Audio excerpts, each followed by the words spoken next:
Children? Yes, Grandma. Children. Yes, Grandma. Today's story is about a marvelous kingdom nestled between rolling savannas and ancient forests, a kingdom called Zawadi. Once upon a time, in the beautiful kingdom of Zawadi, there lived a wise ruler and his 12 daughters. And though the sun loved that kingdom dearly, it was the moon who kept its deepest secrets. Each princess was graceful, strong, and bound together like the strands of a single rope. By day, they worked, learned, and served their people. By night, they slept behind heavy wooden doors sealed with care. Yet every morning, their dancing shoes were found worn through, as though they had walked miles beneath unseen skies. The king grew troubled. The mystery weighed upon his heart like an unanswered prayer. Guards watched the doors each night. Locks were strengthened. Still, the shoes returned broken, dusty, and tired. Many believed the night itself was calling the princesses away. The kingdom whispered in fear, but the princesses remained silent, their eyes holding secrets as deep as moonless water.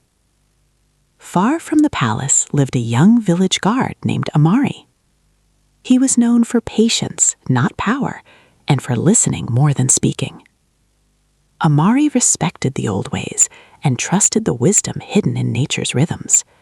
One night, guided by curiosity rather than ambition, Amari followed the palace shadows. He observed the doors not with force, but with attention. When moonlight stretched thin across the floor, he noticed movement where stillness should have been. The princesses rose as one, their steps light as wind over grass. A hidden path opened beneath the palace floor, leading deep into the earth where roots twisted like ancient stories. Amari followed at a respectful distance. The path led to a vast underground world glowing with living light. Trees shimmered with gold leaves, rivers flowed in silence. Drums pulsed without hands. It was a sacred place where the night itself danced. Here, the 12 princesses moved freely, their feet echoing joy and remembrance.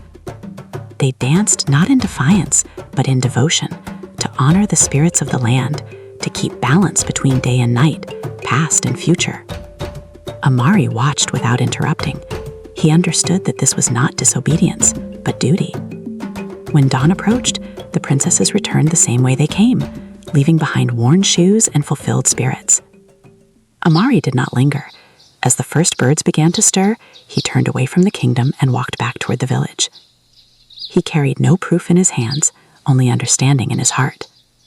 When the sun rose, Amari gathered the people beneath the open sky. He spoke not with excitement, but with care. He told them of the dancing beneath the earth, of drums that moved without hands, and of a night world that lived in balance with the day.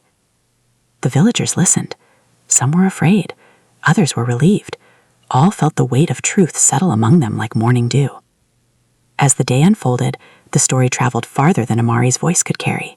It moved from home to home, from path to path, until it reached the palace walls. By evening, the king had heard. He sat quietly, not in anger, but in reflection.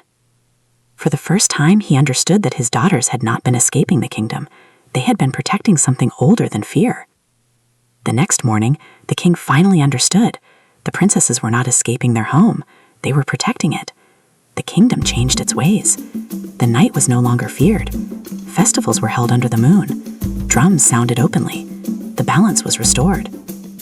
From then on, the princesses danced in the open, teaching their people that tradition lives when respected, and that some mysteries exist not to be broken, but to be honored. And under the moonlight, the land remembered how to breathe again.